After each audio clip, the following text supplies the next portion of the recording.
گوشہ نشین اکثر جو بڑے بزرگان دین کا سنتے ہیں ہم کہ وہ عبادت کے لیے مخلوق سے دور چلے جاتے ہیں، نہیں، اس بزرگ کی حیرت کی بات ہے، وہ 60 سال تک پہاڑ کے اوپر ایک راستے پر زندگی گزارتے رہے۔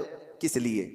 ان سے کسی نے پوچھا تھا، پہاڑوں پر جو راستہ ہو کر گزرتا ہے، گھوڑے دوڑتے ہوئے آتے تھے، تو اکثر آپ نے دیکھا ہوگا آج بھی جو پہاڑوں کے راستے ہوتے ہیں، گھاٹی کے راستے جن کو کہتے ہیں، بہت اس کے اندر ٹرن ہوتے ہیں، وہ سیدھے راستے ہوتے نہیں ہیں، بہت زیادہ اس کے اندر پیچ ہوتے ہیں۔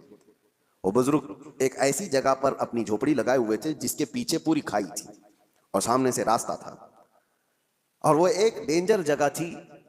وہ کہتے ہیں کہ وہ صرف انہوں نے 60 سال وہاں پر اس لیے گزارے کہ آنے والا جو بھی مسافر آتا اس کو سامنے کی کھائی دکھتی نہیں، اور کئی مرتبہ گھوڑے چھلانگ لگا کر ادھر چلے جاتے تھے، وہ کھائی کی طرف چلے جاتے تھے۔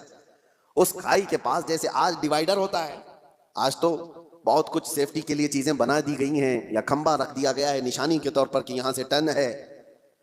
اس وقت اس بزرگ نے 60 سال صرف اس لیے گزارے کہ آنے والے مسافروں کو ہم راستہ ٹرن کر دیں، اشارے سے وہ بتا دیتے کہ یہاں پر راستہ ختم ہے، تم یہاں سے موڑ لو۔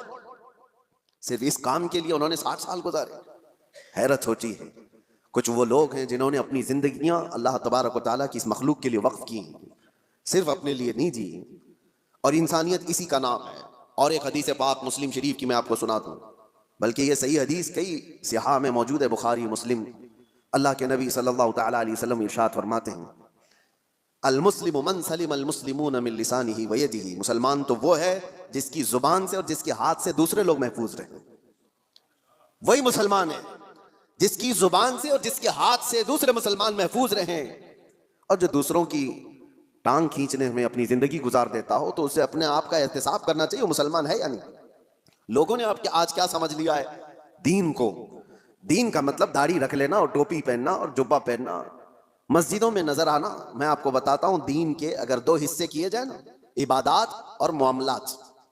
عبادات نماز ہے، روزہ ہے، حج ہے، زکوٰۃ ہے، تسبیح و تحلیل، خیرات، یہ ساری چیزیں عبادات میں آ گئی۔ عبادات کا کتنا پرسنٹ دین میں ہے؟ اور معاملات میں کیا کیا آ گیا؟ معاملات میں سارے حقوق، ماں باپ کے حقوق، بھائیوں کے حقوق، بہنوں کے حقوق، اولاد کے رائٹس، پڑوسیوں کے رائٹس، استاد شاگرد کے، مالک آقا کے، غلام آقا کے، یہ سارے حقوق، بیوی کے حقوق، شوہر کے حقوق، طلاق، عدت، نکاح، خرید و فروخت، بازاروں کے حقوق، یہ سب چیزیں معاملات میں آ گئے۔